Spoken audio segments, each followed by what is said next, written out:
안녕하세요. 네, 사회문화 첫 번째 강의 아웃소싱에 대해서 수업하도록 하겠습니다. 네, 1문단부터 살펴보시죠. 아웃소싱이란 기업의 이윤을 최대화하기 위해 기업 내 일부 부서나 업무를 외부의 전문가나 전문 기업에 위탁하는 것을 의미한다. 자, 아웃소싱에 적합한 분야를 선별하기 위해서는 먼저 기업의 핵심 역량이 무엇인지 파악하고 해당 분야의 산업 중요도를 분석해야 된다. 자, 아웃소싱 어떤 거죠? 자신의 업무를 외부에 맡기는 건데요. 자, 무엇을 위해서요? 자, 목적이 이겁니다. 기업의 이윤을 극대화하기 위해. 자, 그래서 자신의 업무를 외부에 위탁하는 건데요. 자, 적합한 분야를 선별하기 위해서 고려해야 되는 요소는 핵심 역량이랑 산업 중요도고요. 자, 이 부분에 대한 설명 한번 보시죠. 자, 핵심 역량이란 타 기업이 쉽게 모방하지 못하는 그 기업만이 가지고 있는 고유한 경쟁력을 의미한다. 산업 중요도는 아웃소싱을 시행하려는 분야가 전체 산업에서 중요한 성공 요소인가를 의미한다. 자, 이 두 가지를 간단히 설명을 했고요. 자, 그렇다면은 아웃소싱에 적합한 분야는 핵심 역량이 어떻고 산업 중요도가 어떤지 그 부분을 이제 설명할 거예요. 자, 한번 보시죠.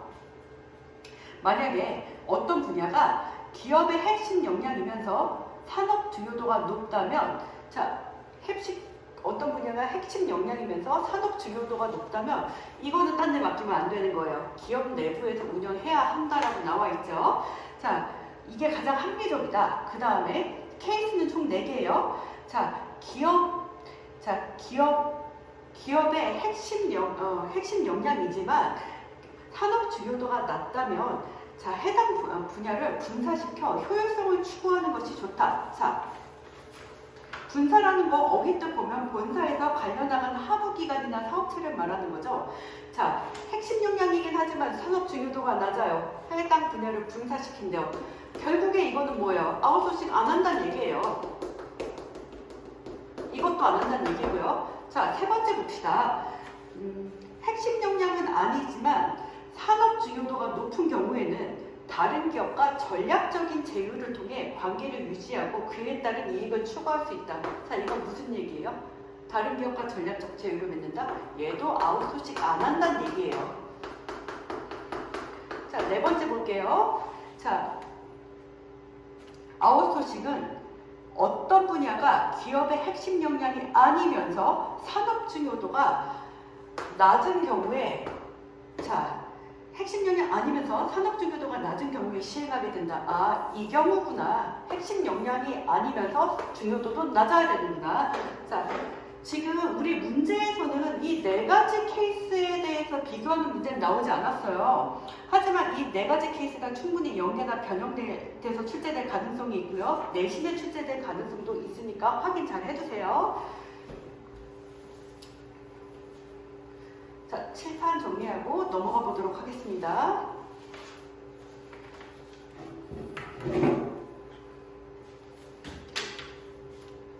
자, 이 문단 볼게요. 제조 분야에서 아웃소싱을 결정하기 위해 추가로 고려해야 할 사항은 비용이다. 자, 비용에 대한 이야기가 나왔네요. 자, 이는 내부 제조와 아웃소싱 중 어느 쪽이 비용 측면에서 우위가 있는지를 따지는 것을 의미한다. 자, 내부 제조하는 게 더 저렴한가? 아웃소싱 하는 게 더 저렴한가? 이 얘기를 하는 거죠. 자, 내부 제조를 하는 경우, 자, 이건 아웃소싱 안 한다는 얘기예요. 자, 내부 제조하는 경우, 자, 뭐가 발생한대요? 고정비와 변동비가 발생한다. 자, 고정비는 제품의 생산 수량과 관계가 없습니다. 자, 고정적으로 발생하는 비용이고요. 자, 이거는 공장 임대료 같은 거예요. 혹은 기계 빌리는 비용 같은 거. 제품을 빵개를 만들어도 고정비는 발생해요. 자, 비용이고, 변동비는 생산하는 제품의 수량에 따라 달라질 수 있는 비용이다. 자, 이런 거는 변동비 같은 건 재료값을 의미하겠죠. 재료값 같은 거 얘기하는 거예요. 자, 그 다음에 아웃소싱을 하는 경우, 자, 아웃소싱을 하는 경우 제품을 직접 생산할 때 고정비나 변동비 같은 것은 발생하지 않아요. 그렇지만 뭐가 발생할까요? 자, 공급자를 찾는 탐색 비용이 발생하고요. 계약 비용 그리고 공짜로 가져오는 거 아니잖아요. 물건 구매 비용 등이 지출된다 라고 나와 있습니다. 자, 기업이 한 개의 제품을 생산할 때 비용을 C라고 하고요. 그리고 기업이 필요로 하는 제품의 수량을 Q라고 할 때 내부 제조를 할 경우에는요. 자, 제품의 변동비에다가 수량인 Q를 곱하고요. 거기에 고정비를 더하면은 내부 제조의 총 비용이 얼마인지 확인할 수 있고요. 아웃소싱 같은 경우에는 변동비나 고정비를 생각할 필요 없이 자, 구매 가격 P에다가 수량 Q를 단순하게 곱하시면은 비용이 계산되게 됩니다. 자, 이제 그림 한번 살펴보시죠. 자, 그림은 기업이 제품을 내부에서 제조할 때와 아웃소싱을 맡길 때 비용의 차이를 보여준다. 자, 한번 볼까요? 지금 아웃소싱이 이 그래프고요.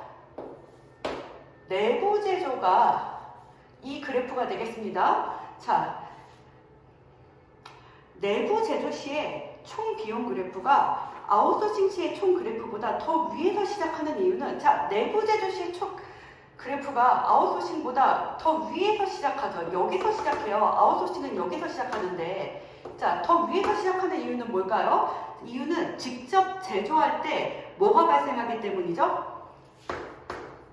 고정비가 발생하기 때문이라고 이야기합니다. 자, 고정비가 발생하기 때문이다. 수량이 0이어도 생산 수량이 0이어도 자, 건물 임대료 같은 거는 스타트 할 때부터 처음부터 고정비가 발생합니다. 자, 그 다음에 기업의 아웃소싱 시행 여부는 자, 아웃소싱을 할 것인가 말 것인가 시행 여부는 두 그래프가 만나는 지점의 제품 수량인 Q'을 기준으로 결정된다. 자, 두 그래프가 만나는 교점이 여기죠. 자, 이 지점을 지금 Q'이라고 얘기했는데 자, 여기서 아웃소싱을 할 것인가 말 것인가 결정이 된대요. 자, Q' 기준으로 결정됐는데 자, 한번 보실게요. 기업이 필요로 하는 수량이 Q'보다 적을 경우 이렇게 되겠죠? 이쪽이겠죠? 자, Q'보다 적을 경우에는 뭐가 유리하다고 합니까? 자, 아웃소싱이 유리하다고 하고요. 자, 반대의 경우에는 자, Q'보다 필요로 하는 수량이 많은 경우겠죠? 이 경우에는 내부 제조가 유리하다고 합니다. 왜 그런지 그래프로 한번 확인해 보실게요. 자, 일단 비용이 지금 이게 비용이잖아요. 자, 비용이 적으면은 비용이 낮게 나오는 그래프가 이윤을 극대화시키겠죠. 자, 한번 볼게요. 지금 Q'을 기준으로 자, Q'보다 적은 수량이 필요한 이쪽에서는 이 그래프보다는 이 그래프가 금액이 더 낮게 책정되어 있지 않나요? 자, 이 그래프는 뭡니까? 아웃소싱이에요. 아웃소싱 할 때 그래프가 되겠고요. 자, 지금 Q'보다 수량이 더 많을 때는 이쪽에 해당하는데 자, 두 개의 그래프 중에 금액이 더 낮게 책정된 게 어디에 있죠? 그냥 같은 색깔로 합시다. 이 그래프인데 이 그래프는 뭐예요? 내부 제조 시의 그래프예요. 즉 Q'을 기준으로 수량이 적을 때는 금액이 더 낮은 그래프가 아웃소싱 시의 그래프고요. 자, Q'보다 수량이 많을 때는 내부 제조 시의 그래프가 더 비용이 낮게 책정되어 있습니다. 자, 지금 비용이 낮은 그래프가 이윤이 극대화되는 그래프라고 아까 설명을 드렸죠. 즉, 더 아래쪽 그래프를 골라야 되는 거예요. 자, 지금 2번 문제로 한번 넘어가 볼까요? 그래프 해석 문제고요. 자, 한번 보시죠. 자, A에 대한 이해로 적절한 것은 자, 1번부터 보시죠. 기업이 제품을 직접 생산할 때는 제품의 생산 수량에 따라 고정비가 달라진다. 제품의 생산 수량에 따라 고정비가 달라진다? 고정비가 생산 수량이랑 관련이 있던가요? 아니요, 연결 안 됩니다. 두 개가. 그래서 틀린 얘기입니다. 자, 2번 볼게요. 기업이 아웃소싱을 하는 경우는 제품의 생산 과정에서 발생하는 변동비만을 외주업체에 전가하여 더 큰 이익이 발생할 때이다.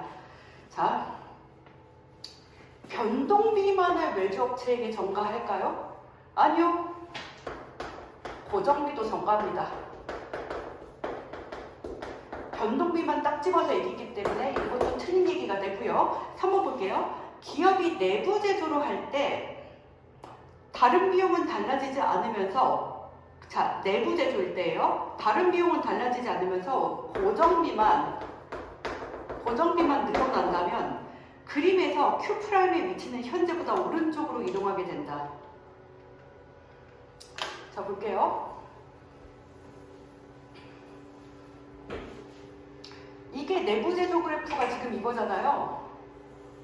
이건데 여기서 고정비만 올라간대요. 고정비만 올라간다는 것은 지금 고정비는 단순히 더해주는 거잖아요, 지금.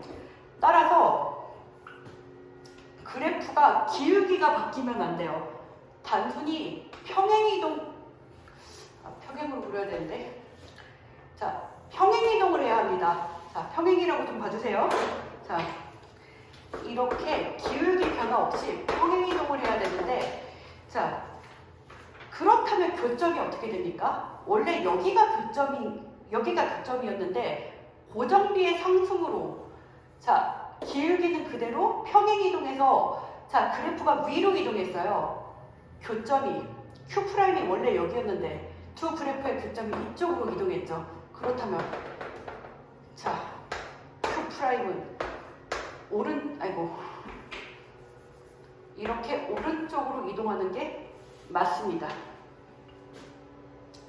자, 이거 고정비라는 건 단순히 더해주는 것이기 때문에 기울기 변화 없이 그대로 고정비 위치만 이동시켜준다. 이 부분을 이해했으면 Q'이 중심에서, 자, 교점이 오른쪽으로 이동하는 거 쉽게 찾아내실 수 있었을 거예요. 자, 그래서 3번은 맞는 이야기입니다.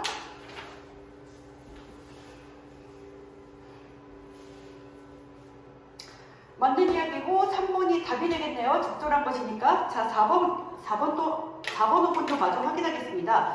자, 기업이 아웃소싱을 할 때 총 비용은 기업이 아웃소싱을 할 때 총 비용은 제품의 구매 수량에 의해서만 달라지기 때문에, 자, 아웃소싱을 결정할 때 다른 비용은 고려하지 않아도 된다. 벌써 이거 오답이라는, 틀린 말이라는 느낌이 오죠? 다른 요소도 다 고려해야 합니다. 자, 5번 볼게요. 틀린 얘기고요. 자, 그림에서 내부 제조를 할 때의 비용이 원점보다 더 높은 위치에서 시작하는 이유는, 자, 내부 제조할 때 원점보다 더 높은 데서 시작하는 이유는, 자, 내부 제조를 하는 제품의 수량이 많아질수록 고정비가 더 커지기 때문이다. 자, 고정비 때문에 높은 위치에서 시작하는 건 맞지만, 자, 이 말 보세요. 자, 제품의 수량이 많아질수록 고정비가 커진다? 제품의 수량과 고정비는 상관이 없습니다. 고정비는 그냥 빵이어도, 제품 수량, 생산 수량이 빵이어도 원래 있는 게 고정비예요. 자, 관계가 없는 이야기죠. 자, 본문을 계속해서 보겠습니다. 3문단 아웃소싱의 형태입니다. 자, 아웃소싱의 형태가 크게 두 가지가 있었죠. 두 가지가 있었어요. 자, 주문자 상표 부착 생산, 즉 OEM, 우리 많이 들어본 얘기인데요. 자, 3문단 제조 분야에서 아웃소싱의 형태는 여러 가지로 구분할 수 있다. 기업이 제조 과정에서 생산비를 낮추려는 경우 OEM을 하게 된다. 자, OEM은, 자, 주문자가, 이 부분 너무 중요합니다. OEM의 모든 것이 여기에 들어있어요. 자, 주문자가 뭘 한다고요? 모든 지침을 정합니다. 자, 모든 지침을 정하고 아웃소싱을 받은 외주업체는 정해진 지침에 따라 제품을 제조하고 완성하여 납품하는 형태이다. 주문자가 다 정했어요. 외주업체는 거길 따라갈 뿐입니다. 자, 그래서 그 다음은 굳이 뭐 그냥 이해만 하시면 돼요. 독자적인 권리가 외주업체에 있을 리가 없고요. 지적인 소유권도 없고요. 완성된 제품은 주문자의 상표명으로 시장에 출시되겠죠. 자, 이 OEM의 장점을 한번 볼까요? 자, OEM을 활용하면 주문자는 제품의 제품 개발이나 설계, 마케팅 등에만 집중할 수 있고요. 생산 관련 시설에 투자하지 않아도 되기 때문에 자, 비용이나 노동력을 절감할 수 있습니다. 자, 그리고 또한 타국의 기업에 OEM을 맡기는 경우 직접 외국에 진출할 때 발생하는 공장 설계 비용이나 물류 비용을 줄일 수 있고, 자, 이 말은 무슨 말입니까? 외국에 직접 공장 만들 수 있다는 얘기고요. 직접 재료를 안 보내줘도 된다는 이야기입니다. 또 외국의 값싼 노동력을 활용하는 것도 가능하다. 그리고 외주업체는 다른 절차 신경 쓰지 않고 생산에만 집중할 수 있고요. 지속적인 경험을 통해서 기술력 향상이 가능합니다. 그리고 경쟁력을 높이는 것도 가능합니다. 하지만, 자, 장점 나왔고, 하지만이 나왔어요. 단점 얘기 나오겠죠. 자, 하지만 주문자 입장에서 기술 유출이나 품질 관리에 대한 문제 발생할 수 있고요. 자, 당연히 주문자 입장에서 이거 신경 쓰지 않을 수가 없죠. 왜 다 짜서 만들어줬으니까. 자, 그리고 품질 관리 문제 발생할 수 있고요. 자, 외주업체에서는 상대적으로 이익률이 낮고, 자, 생산하는 데 드는 비용을 독자적으로 조정할 수 없어요. 왜? 모든 지침 받았고 그대로만 따라야 하니까. 자, 이익률이 낮고 OEM에만 집중하다 보면은 자, 자신들만의 사업을 키우기 어렵다는 단점이 있습니다. 자, 이거는 아까 말한 대로 뭐 발전 가능성이 있긴 한데 OEM 해주느라 바빠서 자기 사업 키우기는 어려운 문제점이 있습니다. 자, 4문단 볼게요.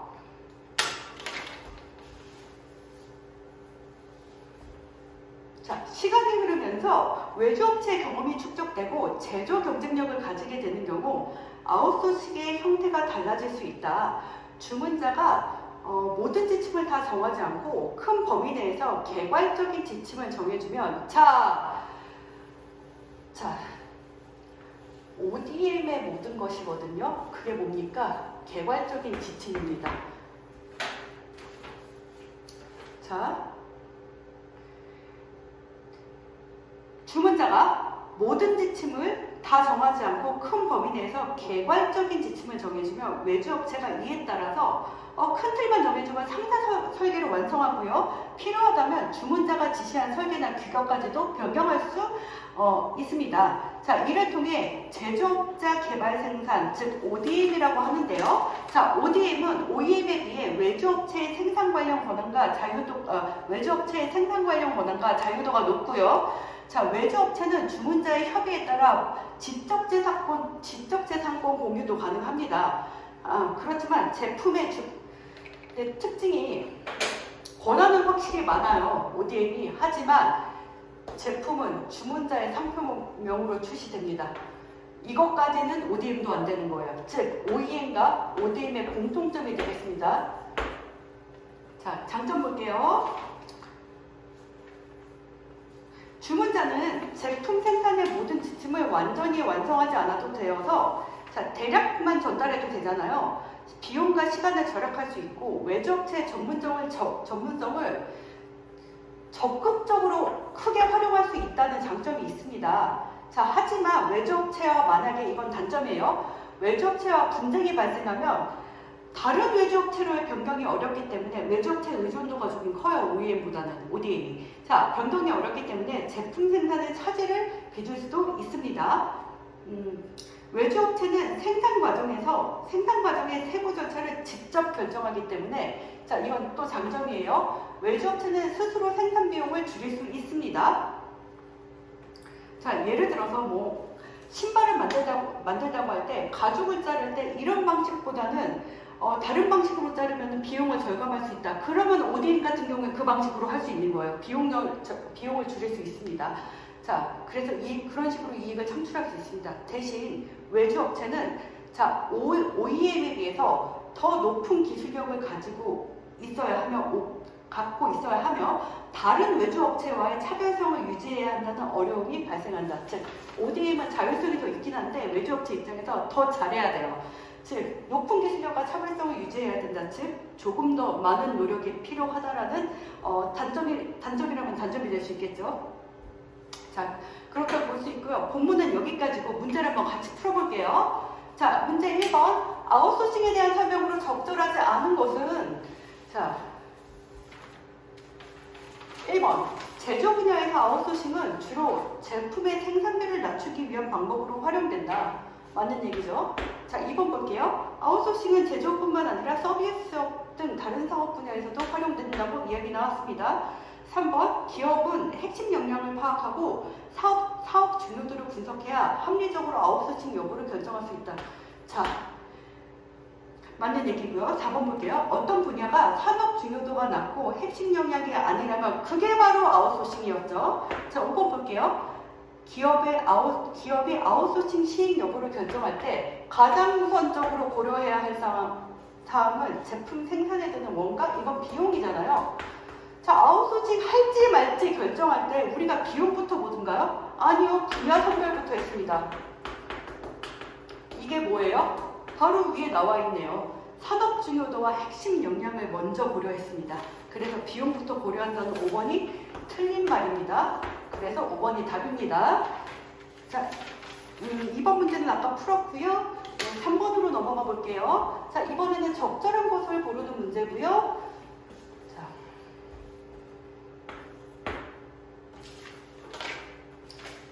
자, 한번 보겠습니다. 자, OEM과 ODM을 비교하는 문제이고요. 자, OEM이 모든 지침이죠. ODM은 개발적이었죠. 둘의 공통점 혹시 기억나십니까? 방금 했는데 상표명에 관한 것 같습니다. 자, 봅시다. 상표명은 주문자에게 있다. 이게 둘의 공통점이었어요. 자, 볼게요. 자, 1번 문제. 주문자가 기업을 활용하는 경우, 즉 OEM을 활용하는 경우 ODM을 활용할 때에 비해 제품 설계 비용을 더 적게 부담한다? 설계를 더 꼼꼼하게 들어가는 게 OEM이죠. ODM이 더 개괄적으로 큰 틀만 설계를 제공하고요. 그래서 설계 비용을 더 많이 부담해야겠죠. 기업을 활용하는 경우에. 그래서 틀린 얘기입니다. 자, 주문자가 기억이 아닌 니은을 활용하는 경우 제품의 원가를 따져보는 과정을 생략할 수 있다. 이걸 생략할 수 있나요? 자, 이거는 제품의 원가는 아웃소싱 할지 말지 정할 때 따지는 거예요. 둘 다 따져봐야 돼요. 그래서 틀린 얘기예요. 자, 3번 볼게요. 주문자가 기억이나 니은을 활용하는 경우 제품 개발이나 설계에만 회사의 역량을 집중할 수 있다. 자, 니은을 활용할 때는요, 설계에 신경 쓸 필요가 없어요. 자, 니은은 설계에 집중할 필요가 없기 때문에 틀린 얘기입니다. 자, 4번 볼게요. 주문자가 제품 생산의 형태를 기업에서 니은으로 변경하면, 즉 OEM에서 ODM으로 변경하면 생산한 제품의 지적 재산권을 외주업체와 공유할 수 있게 된다. 자, OEM은 지적 재산권을 공유할 수 없었지만 ODM은 협의하에 가능하다고 했습니다. 따라서 4번은 가능한 이야기입니다. 자, 5번 볼게요. 주문자가 제품 생산의 형태를 OEM에서 ODM으로 변경하며 외주업체는 생산한 제품에 자신의 상표명을 붙이는 걸 원하는 상표명을 붙이는 게 가능하다. 자, 외주업체는요, 상표명을 붙일 수 없어요. 이건 공통점이었어요. 자, 그래서 5번도 틀린 얘기고요. 자, 4번 응용 문제 한번 보겠습니다. 윗글을 바탕으로 보기를 위한 내용으로 적절하지 않은 것은, 자, 봅시다. 자, 2022년 자, 회사 A는 회사 B와 처음으로 계약을 맺고 2년 동안 회사 B의 구두를 제조하기로 하였다. 즉 A가 외주업체고 구두 제조하고요, B가 주문사고요. 자, 회사 A는 제조 능력만 갖추고 있기 때문에 A는 구두 제조에 집중했고 구두의 디자인 마케팅은 자 주문사인 회사 B에서 맡았다. 구두 제조 역량이 높아진 회사 A는 2년 후, 자 2024년이 되겠네요.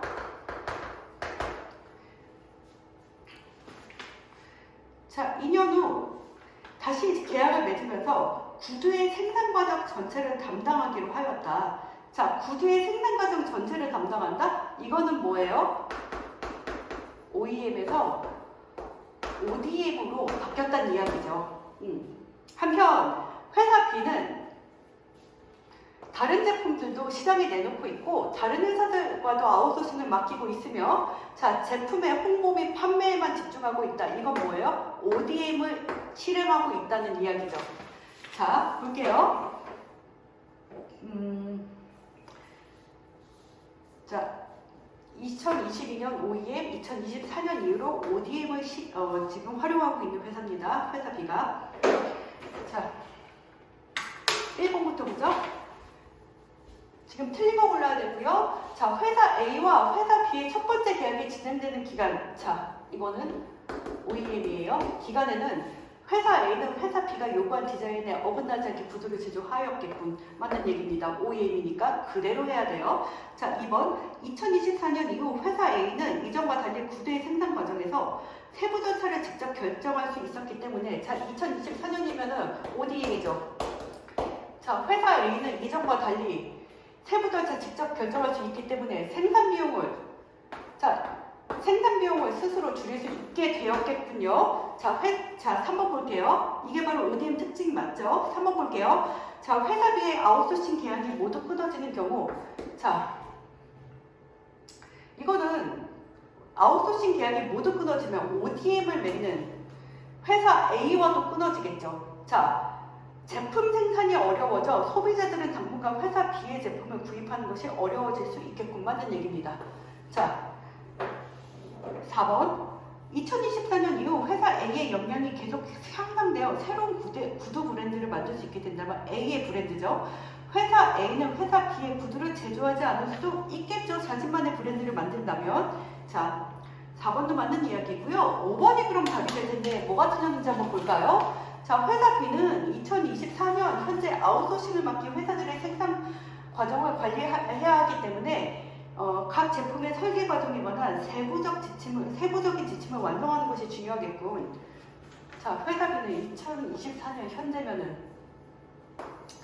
자, 뭘 활용하고 있죠? 회사 B는 현재 OEM이 아니라 ODM을 활용하고 있어요. 그렇다는 건 뭐예요? 자, 설계에 관한 세부적인 지침은 필요가 없습니다. 왜요? ODM이라니까요. 개괄적인 지침을 내려주면 됩니다. 그래서 맞아 떨어지지 않는 이야기입니다. 따라서 답은 틀린 걸 골라야 하니까 5번이에요. 네, 지금까지 자, 아웃소싱에 관한 지문을 해설하고 같이 문제를 풀어왔습니다. 네, 설명 들어주셔서 감사하고요. 예, 복습 한번 잊지 말고 해주세요. 네, 감사합니다.